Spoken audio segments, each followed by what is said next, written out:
Hello my dear students, very good morning to everybody. आज हम लोग वेक्टर के उस प्रोडक्ट को पढ़ने जा रहे हैं जिसका हमको इंतज़ार था। आज इंतज़ार की घड़ी ख़त्म हो गई। हम लोग पिछले लेक्चर्स में डॉट प्रोडक्ट और scalar product of two vectors को देखे थे। आज हम लोग उसका जुड़वा क्रॉस प्रोडक्ट और vector product of two vectors को देखेंगे। तो आज हम लोग डिफरेंट वे में देखेंगे क्या डिफिनीशन है, क्या डिफाइन करता है, कैसे कैलकुलेट करते हैं, कौन से प्रॉपर्टीज लागू होगा, कैसे हम इसका सवाल बनाएंगे।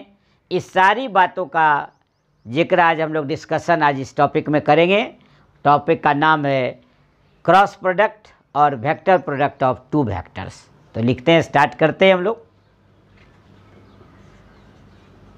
क्रॉस प्रोडक्ट, ये सेकंड नंबर पर आ रहा है। ए नंबर पर लिखे थे हम लोग डॉट प्रोडक्ट और बी कर देते हैं इसको। क्रॉस प्रोडक्ट और vector product of two vectors. आज हम लोग इसी टॉपिक को स्टार्ट करेंगे, क्रॉस प्रोडक्ट और vector product of two vectors. पिछला लेक्चर्स में हम लोगों ने देखा था डॉट प्रोडक्ट और स्केलर प्रोडक्ट। क्योंकि डॉट प्रोडक्ट मैग्नीट्यूड दिया था इसलिए स्केलर प्रोडक्ट, और नाम से ही क्लियर हो गया वेक्टर प्रोडक्ट है। इसका अर्थ हो गया कि क्रॉस प्रोडक्ट वेक्टर देगा, इसलिए इसका नाम जो है वेक्टर प्रोडक्ट पड़ा। तो हम लोग स्टार्ट करते हैं डेफिनेशन। कहता है cross product of two vectors, cross product of two vectors A and B inclined at an angle theta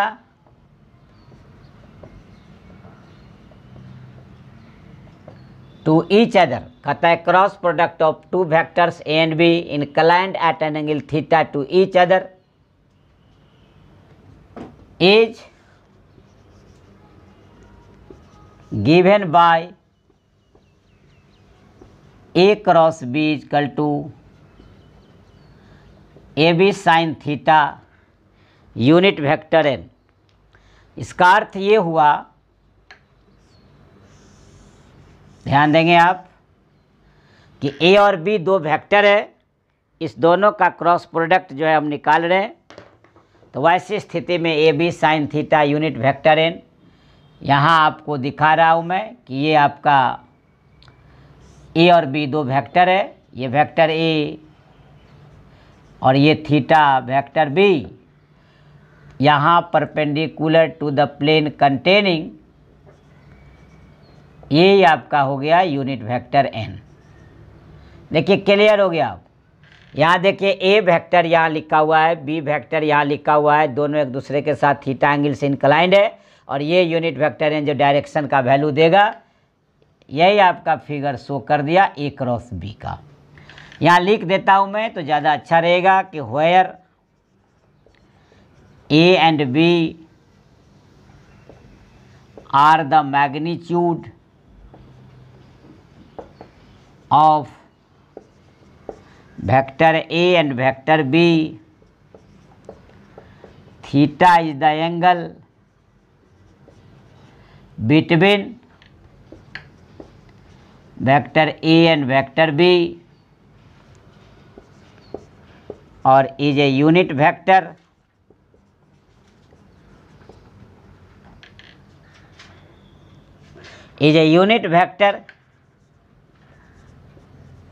gives the direction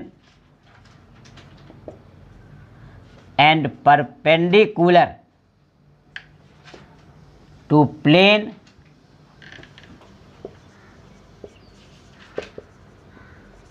containing vector A and vector B. Clear हो गया। इस टर्म में कौन क्या है क्लियर कर दिया हमने। A and B are the magnitude of vector A and B, theta is the angle between vector A and B. देखिए एंगल है दोनों के बीच, और यूनिट वेक्टर जो है, unit vector gives the direction and perpendicular to the plane containing vector A and vector B. ये है परपेंडिकुलर है, ध्यान रखिएगा। To the plane containing A and B, और यूनिट वेक्टर है ये क्लियर है। यूनिट वेक्टर आई हो सकता है, जे हो सकता है, के हो सकता है, ये पिछले लेक्चर्स में बताया हुआ है यूनिट वेक्टर। यदि यूनिट वेक्टर नहीं पढ़े होंगे तो आप उस लेक्चर्स को निकाल के देख लेंगे, जहाँ डिफरेंट टाइप्स ऑफ वेक्टर का लेक्चर कंटिन्यूड मिलेगा, उसको आप पीछे से रिकैप करते रहेंगे, लेक्चर को देखते रहेंगे, वीडियो को देखते रहेंगे, आपको सब समझ में आती जाएगी। अब यहाँ देखिए कि ये चूँकि प्रोडक्ट किए हम, तो इसका प्रोडक्ट मिला हमको, जरूरी है मैग्नीट्यूड, लेकिन ये तो डायरेक्शन है इसलिए ये वेक्टर हो जाएगा। तो since cross product gives a vector, so it is known as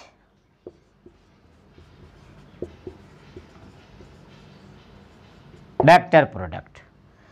The direction of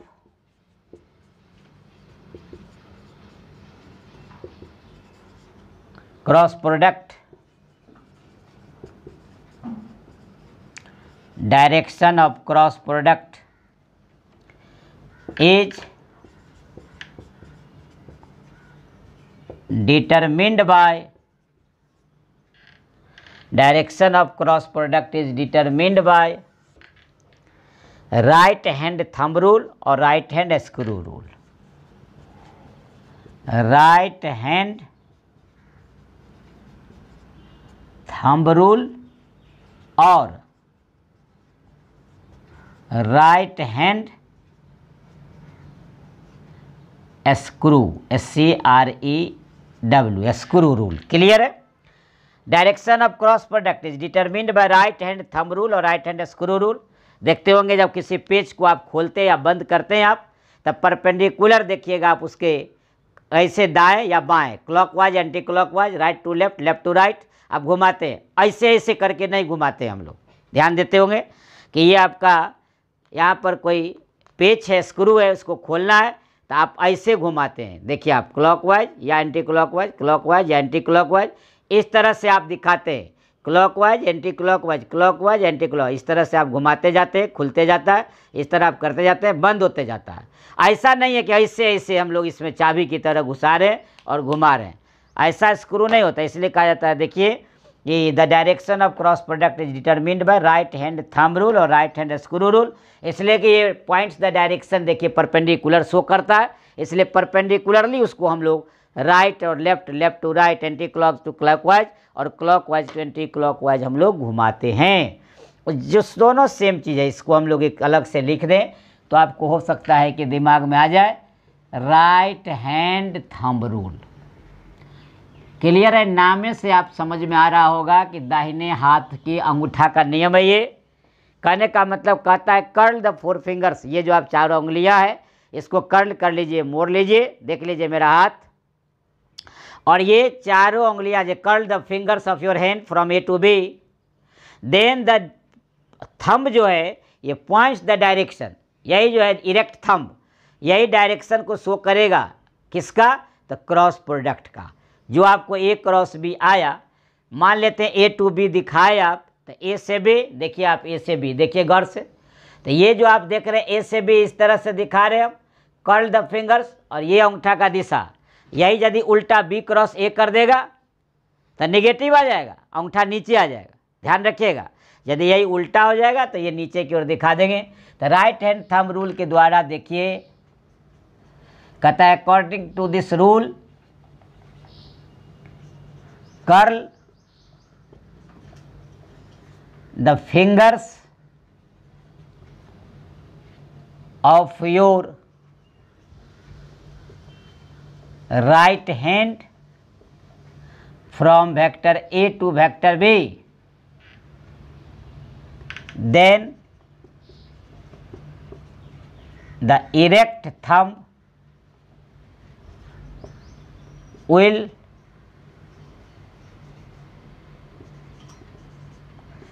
point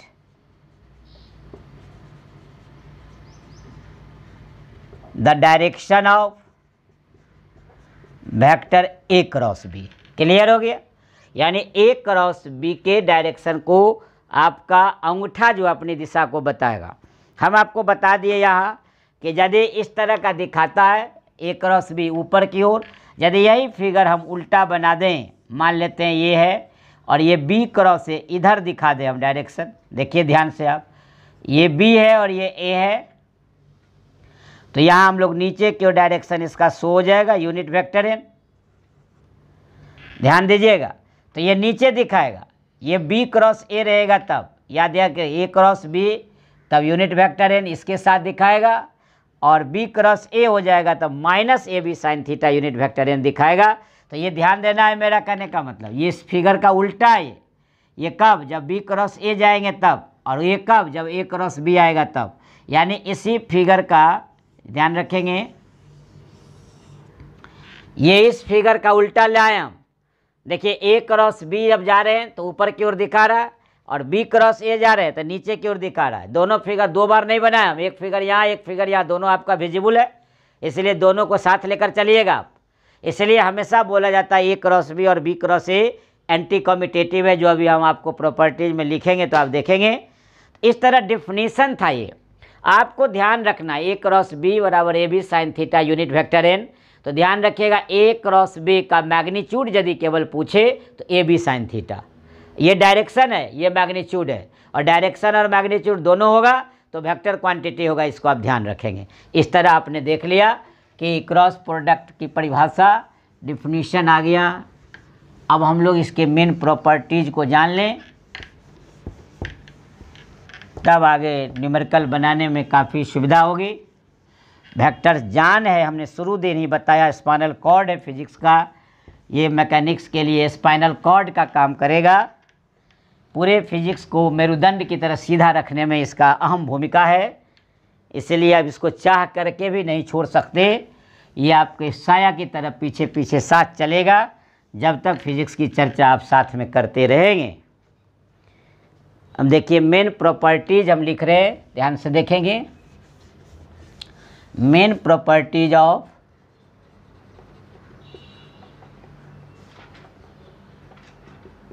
cross product, main properties of cross product start करता हूं मैं। देखिए properties number 1, cross product is anti commutative. याद होगा dot product में हम बोले थे कम्यूटेटिव, और आज बोल रहा हूं मैं cross product is anti commutative. इसका अर्थ हो गया कि ए क्रॉस बी को यदि हम लोग बी क्रॉस ए से गुना करना चाहें तो ये एंटी कम्यूटेटिव नहीं होगा, क्रॉस हो गया, देखिए आप कट गया, यानी कि नहीं है, ये नॉट इक्वल टू। फिर भी दिल है कि मानता नहीं, आपका मन है कि नहीं हम इक्वल में लिखें ही, तो कोई बात नहीं, आप माइनस करके लिखिए, कोई दिक्कत नहीं है। A cross B equal to minus of B cross A, या तो डायरेक्ट इसको क्रॉस कर दीजिए, और नहीं तो इक्वल साइन लिखना ही है, मन करता है नहीं हम बराबर ही लिखेंगे तो आप माइनस साइन दे दीजिए। देखिए A cross B is equal to minus of B cross A, both will be same, इसलिए ध्यान रखिएगा। ये था फर्स्ट। सेकेंड प्रॉपर्टी देखा जाए, सबका व्यापक उपयोग है आगे, क्रॉस प्रोडक्ट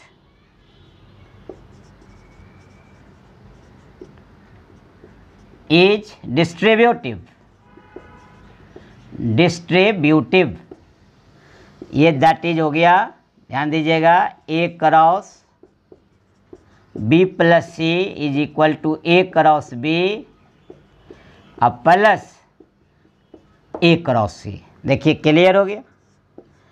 नंबर 3 में देखिएगा, काफ़ी इम्पोर्टेंट, जिसका यूज हम लोग बार बार मल्टीप्लिकेशन में करेंगे। कहता है cross product of two similar unit vector is 0। याद होगा आपको डॉट प्रोडक्ट में 1 हुआ था और इसमें 0 हो गया, that is I cross I, J cross J और के क्रॉस के 0 हो गया। आप इसको आराम से समझ सकते हैं, ये आपका 0 बन गया। मन में आएगी बात कि कैसे जीरो हो गया, तो उसको देखिए आप, मैं बता दूं आपको कि यहाँ किसी को आई क्रॉस आई ही ले लेंगे हम। ध्यान से देखिए, आई क्रॉस आई को हम एक्सप्लेन कर रहे हैं। तो देखिए फॉर्मूला है A cross B, A B sine theta. तो ए मैग्नीट्यूड है तो आई का मैग्नीट्यूड 1, इस आई का भी मैग्नीट्यूड 1, और साइन और दो सिमिलर यूनिट वेक्टर है, सिमिलर के बीच एंगल हमेशा बनता है 0 डिग्री, और साइन 0 0, इसलिए रिजल्ट हो गया 0। क्लियर हो गया। तो ये एक्सप्लेनेशन देख लिए आप। उसी तरह जे क्रॉस जे भी करेंगे तो 0, के जे क्रॉस के करेंगे तब भी 0, यानी क्लियर हो गया कि सिमिलर यूनिट वेक्टर का हम लोग यदि क्रॉस प्रोडक्ट करेंगे तो 0 हो जाएगा। अब हम लोग अगला देखते हैं। मान लेते हैं कि सिमिलर नहीं है, ऐसा जगह मिला मल्टीप्लाई करने के लिए जहाँ डी सिमिलर मिलेगा, तब वैसी स्थिति में हम लोग क्या करेंगे। देखिए यही मैं बता रहा था, A cross B minus of B cross A, इसीलिए उल्टा देखे थे। ए क्रॉस बी में यूनिट वेक्टर अपवर्ड था, तो बी क्रॉस ए में माइनस है तो कहाँ आ जाएगा, नीचे आ जाएगा, जैसा कि अभी चित्र बताए थे हम। अब इसमें क्लियर हो गया होगा कि ये ऊपर यूनिट वेक्टर जा रहा है, नीचे आ रहा है, चूँकि माइनस साइन है। अब देखिए हम लोग पॉइंट नंबर बढ़ा दें, पॉइंट नंबर हो गया 4। क्लियर। पॉइंट नंबर 4 में देख लीजिए हम लोग cross product of,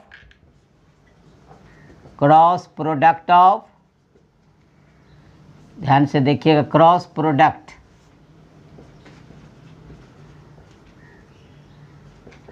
of two similar के जगह अब हम लोग डी सिमिलर कर दें, क्योंकि सिमिलर तो लिख लिए, two the similar unit vector is as follows. क्या होगा सो देखिए, आप आई क्रॉस जे करते हैं आप तो के आएगा, जे क्रॉस के करते हैं आप तो आई आएगा, और के क्रॉस आई करते हैं तो आप जे आएगा। एकदम रेगुलर। देखिए आई को जे से करेंगे तो अगला, चूँकि नेचुरल है, हम लोग जनरली अलजेब्रा में भी देखते हैं 3 को 6 से गुना करते थे 18, न 3 आया न 6 आया, कोई और आ गया। 2 को 3 से करते हैं तो 6, न 2 आया न 3 आया, अदर आ गया। तो 3 ही यूनिट वेक्टर है आपके पास ब्रह्मांड में। आप गौर से देखिए तो आपके पास तो ये 3 ही यूनिट वेक्टर न है, जो आपको हम यूनिट वेक्टर में पहले पढ़ा चुके थे, आई, जे और के। ध्यान दीजिएगा, तो आई को जे से करेंगे तो तीसरा के मिलेगा, जे को के से करेंगे तो तीसरा आई मिलेगा, के को आई से करेंगे तो तीसरा जे मिलेगा। लेकिन एंटी कम्यूटेटिव है, यदि यही उल्टा कर दिया जाता जे क्रॉस के तो जे क्रॉस आई, देखिए उल्टा हो जाएगा, बी गुने है तो माइनस में साइन, तो यहाँ माइनस हो जाएगा के। यहाँ देखिए के क्रॉस जे हो जाता तो माइनस आई, और यहाँ आई क्रॉस के हो जाता तो माइनस में जे हो जाएगा। देखिए उल्टा कर दिए। अब तो ध्यान दीजिएगा आप, ये जो आप देख रहे हैं आई क्रॉस जे, जे क्रॉस के क्रॉस आई, उसी तरह ये आपका आ गया। ध्यान देंगे इसमें माइनस साइन आ गया, ध्यान रखिएगा, ये पॉजिटिव साइन है, ये ध्यान रखिएगा आप। रेगुलर बात है कि आपको नहीं याद रहे तो इसके लिए मेमोरी याद रखने के लिए एक हम लोग सिंबल बना लेता हूँ। देखिए ध्यान से आप, हम यहाँ आई लिख दें, यहाँ जे लिख दें, और यहाँ हम लोग के लिख दें। क्लियर है। अब है कि इधर से घूमेंगे, ध्यान से देखिएगा, ऐसे तो ये क्लॉकवाइज हो जाएगा। ध्यान से देखिएगा, ये आपका क्लॉकवाइज, तो क्लॉकवाइज हो जाएगा तो निगेटिव, क्लॉकवाइज निगेटिव हो जाएगा। देखिए साइन आपका सामने क्लियर मिलेगा। आई को के से किए तो अगला मिला निगेटिव ऑफ जे, के को जे से किए, देखिए के को जे से किए तो अगला निगेटिव आई। देखिए जे को आई से किए, कहाँ है जे को आई से किए तो अगला निगेटिव मिला के। क्लियर है। यहाँ देखिए आप एंटी क्लॉकवाइज, अब इधर से घूमेंगे, हम बदल रहे हैं आपको, देखिए गौर से, हम ऐसे घुमा रहे हैं पॉजिटिव, ऐसे घुमा रहे हैं पॉजिटिव, ऐसे घुमा रहे हैं पॉजिटिव, तो ये आपका हो गया एंटी क्लॉकवाइज। ध्यान से देखिए, क्लियर दिख रहा। अब देखिए जब एंटी क्लॉकवाइज घूम रहा है तो देखिए आई को जे से गुना किए तो अगला कौन मिलेगा, देखिए पॉजिटिव ऑफ के, देखिए लेफ्ट में आई क्रॉस जे के, हड़बड़ाइएगा नहीं, जे क्रॉस के, देखिए जे यहाँ है के यहाँ है, जे को के से ऐसे घूम रहे हैं आप, तो जे और के को मल्टीप्लाई किए तो अगला आई पॉजिटिव, और के को आई से किए तो अगला जे पॉजिटिव। तो यदि हम लोग एंटी क्लॉकवाइज जा रहे हैं नेगेटिव, और क्लॉकवाइज जा रहे हैं एंटी क्लॉकवाइज पॉजिटिव, और क्लॉकवाइज आ रहे हैं तो निगेटिव, ये सामने है, ज़्यादा दिमाग नहीं लगाना है। A cross B equal to minus of B cross A होगा, जो सामने दिख रहा है, ये मेमोरी के लिए हो गया, ये याद रखना है। ऐसे हम आपको चार्ट सामने दे दिए। ये नंबर था 4। अब हम लोग आते हैं नंबर 5, बहुत इंपॉर्टेंट है, इसलिए इसको स्टार मानिएगा। 3 और 4 को बार बार ये यूज में आएगा, देखिएगा जब सवाल बनाएंगे तब इसकी महत्ता कितनी अधिक बढ़ जाएगी। हम आपको याद दिलाएंगे, आप ये लेक्चर वीडियो पढ़ के रखेंगे, आप देखेंगे कि हाँ रियल में इसकी उपयोगिता कितनी अधिक है। वेक्टर इसके बिना कल्पना में नहीं आएगा। मल्टीप्लिकेशन ऑफ वेक्टर का सबसे बड़ा पार्ट है ये, आराम से इसको देखिएगा। ये आपका बन गया नंबर 4। अब ये नंबर 5, 2 वेक्टर को पैरेलल करने के लिए, यानी number 5, if cross product of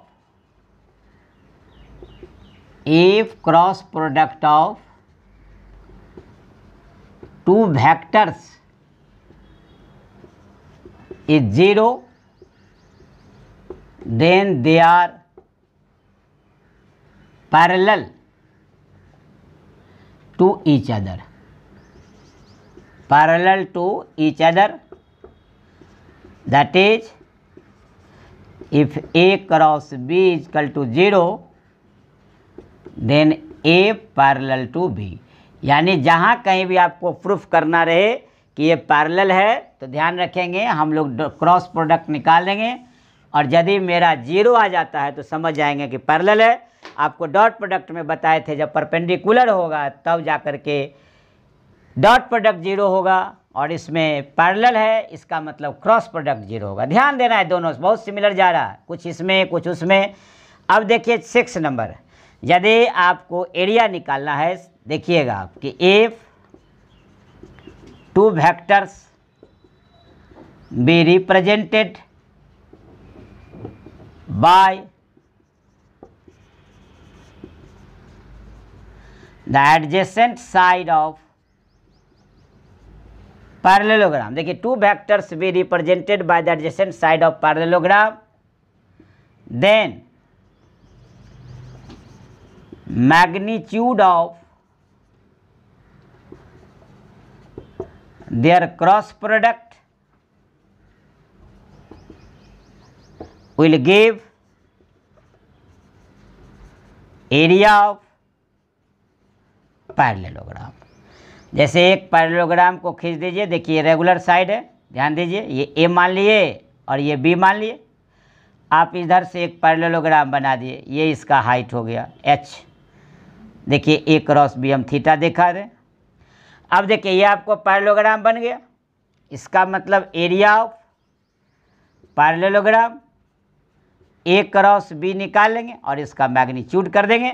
देखिए ए और बी एडजेसेंट साइड है पैरेललोग्राम का, इस दोनों का क्रॉस प्रोडक्ट निकाल करके मैग्नीट्यूड निकाल देंगे तो हमको एरिया ऑफ पैरेललोग्राम निकल जाएगा। अब number 7,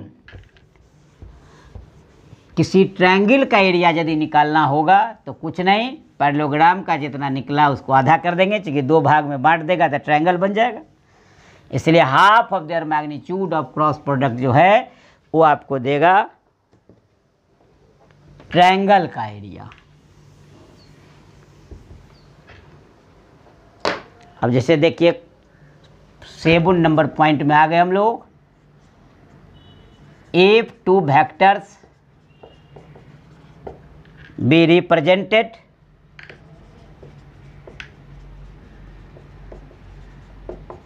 by the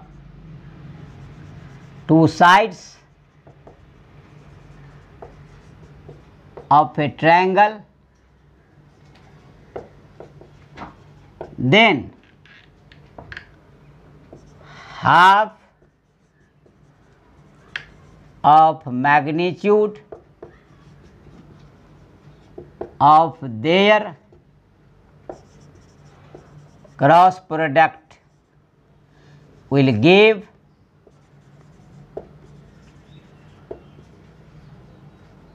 area of triangle। ये आपका ट्रायंगल हो गया। ये एक वेक्टर ए है और ये दूसरा वेक्टर बी है। हमको इसका ट्रायंगल का एरिया निकालना है। ये हाइट है, तो देखिए area of triangle half of their cross product का मैग्नीट्यूड।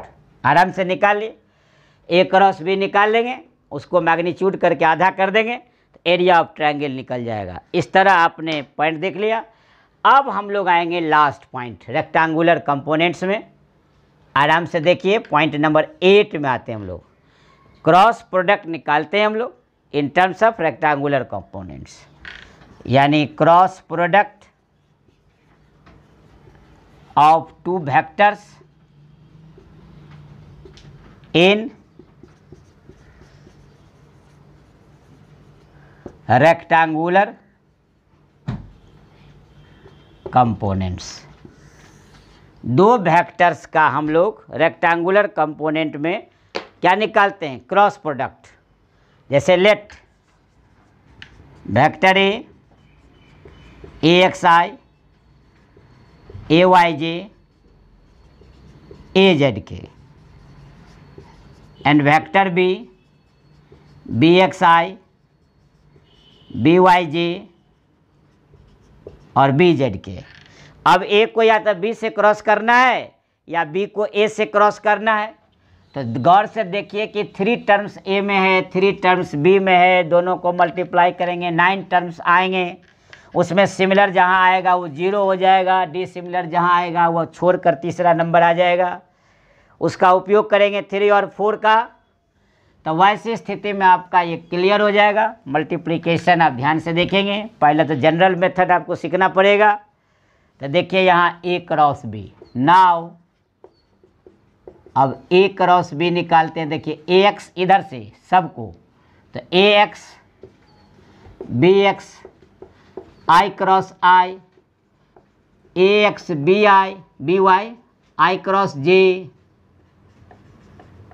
अब प्लस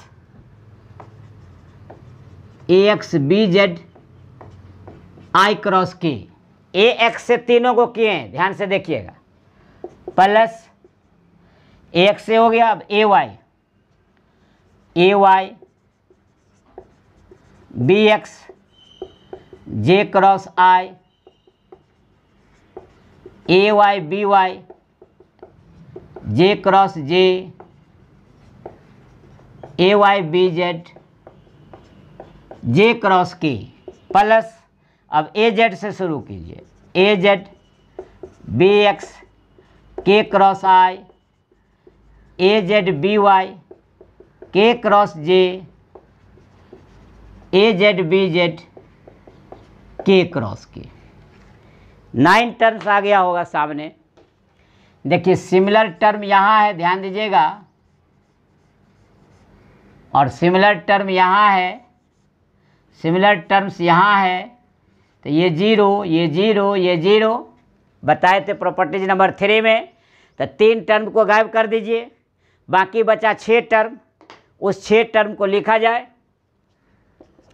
तो देखिए ए क्रॉस बी, अब ये बच गया ए एक्स बी वाई, डायरेक्ट लिखेंगे आई जे, तो के हो जाएगा। चौथा नंबर प्रॉपर्टीज का उपयोग करते हुए ए एक्स बी जेड ये term I cross K minus of J, यहाँ आएंगे A Y B X J cross I minus of K plus ये तो जीरो है, ये आइए A Y B Z J cross K I हो जाएगा, सीरियल में है ये, प्लस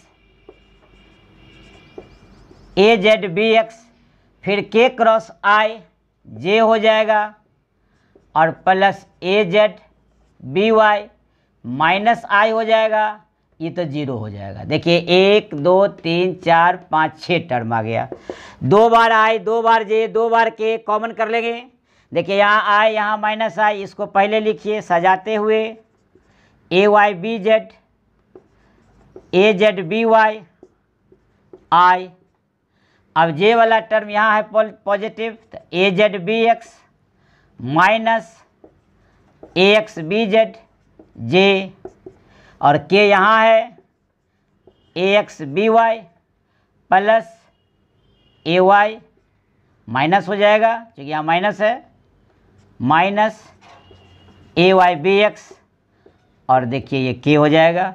यानी आपको ए क्रॉस बी का क्रॉस प्रोडक्ट निकल गया, ध्यान देंगे। तो ये लंबा प्रोसेस, एग्जामिनेशन हॉल में बैठे हुए हैं, इस तरह लंबा करतेंगे तो क्वेश्चन छूट जाएगा। तो हम लोग क्या करेंगे, शॉर्ट में हम लोग स्टार्ट कर देंगे, यानी इसको भी हम लोग टू मेमोरी। देखिए इसको हम लोग क्लोजर्स लॉ का उपयोग करके और जल्दी बना लेंगे, देख लिया जाए लास्ट मोमेंट में हम लोग इसको क्या करेंगे। ऐसे तो ये जनरल हुआ, आप जो सीधा सीधी करके आपके विश्वास को जीतना है, क्योंकि आप फाउंडेशन में हैं, आप वेरी लर्निंग एकदम स्टेज में 10th जस्ट पास आउट करके आए हैं और ये आपका पहला ही पड़ाव से स्टार्ट हो जाता है न्यू चैप्टर वेक्टर एनालिसिस, इसीलिए थोड़ा सा ध्यान रखना है। देखिए टू मेमोरी में आ रहे हैं हम लोग, बहुत अच्छा से समझना है इसको। करना कुछ नहीं है, हमको ए क्रॉस बी को लिखना है पहले। तो ए क्रॉस बी जो पहले कहेगा उसका आप कोफिशिएंट आई जे के साथ लिख देंगे। देखिए आई जे और के, ऐसे तो चार्ट बन गया, ध्यान दीजिएगा आप। अब क्या करना है, पहले ए का कोफिशिएंट लिखना है। आपके सामने था A X I A Y J A Z K, तो देखिए A X A Y A Z. तब बी वाला है, तो देखिए B X B Y B Z. हम थ्योरी बता रहे हैं अभी, यदि यही क्वेश्चन में बी क्रॉस ए रहेगा तो पहले बी वाला कोफिशिएंट लिखेंगे तब ए वाला लिखेंगे। पहले ए है तो ए वाला, बाद में बी है तो बी वाला, और पहले ए है तो ए वाला बी वाला, तो ये ध्यान रखना है। अब देखिए इसको हम लोग क्या करते हैं, आई ले लिए क्लोजर लाओ, ये बंद कर दिए ये बंद कर दिए, तो ए वाई बी जेड घटा लेंगे A Z B Y, cross multiplication A Y जी बी जेड अब minus A Z B Y, बंद हो गया। अब जे देखिए मैथ वाले लोग इसको माइनस दे के बताएंगे और लेफ्ट टू राइट, हम बार बार बोलते हैं फिजिक्स में हम लोग राइट से लेफ्ट आएंगे, भले हो सकता है, लेकिन हम लोग पीछे माइनस नहीं आएंगे। इसलिए देखिए माइनस से भी बना सकते हैं प्लस से भी बना सकते हैं, कोई दुविधा नहीं है। अब देखिए यहाँ प्लस जे तो यहाँ ई लेना होगा, प्लस लिए तो ए जेड बी एक्स अब माइनस, क्योंकि ये बंद हो जाएगा, तो देखिए ए Z B X minus A X B Z. और के लिए तो देखिए के लेंगे, अब तो ये समाप्त हो गया, तो A X B Y minus A Y B x, A X B Y A Y B x. देखिए इसका इससे और इसका इससे, देखिए मिला लीजिए लास्ट में ए Y B Z minus A Z B Y I, A Z B X minus A X B Z जे, के में देखिए ए एक्स बी वाई और minus A Y B x. Clear हो गया। तो ये आराम से आप बना सकते हैं। सवाल बनाते समय आपको हम और क्लियर करेंगे कैसे आप गुना करेंगे, आप इसको बारीकी से ध्यान में पढ़ेंगे। ए क्रॉस बी का था ये ध्यान रखेंगे, ए क्रॉस बी का निकल गया रिजल्ट। इस तरह आपका ए क्रॉस बी हमेशा ध्यान रखिएगा, बहुत ही इम्पोर्टेंट फार्मूला है क्रॉस प्रोडक्ट का। और यही मैग्नीट्यूड निकालना होगा तो कोफिशिएंट के स्क्वायर करके जोड़ देंगे और अंडर रूट कर देंगे, निकल जाएगा। इस तरह क्रॉस प्रोडक्ट का मेन प्रॉपर्टीज इंड कर गया। इसी के साथ हम लेते हैं शुभ विदा। Take your self. सबा खैर, आप भी अपना रखें ख्याल। मिलते हैं अगले लेक्चर में न्यूमेरिकल के साथ।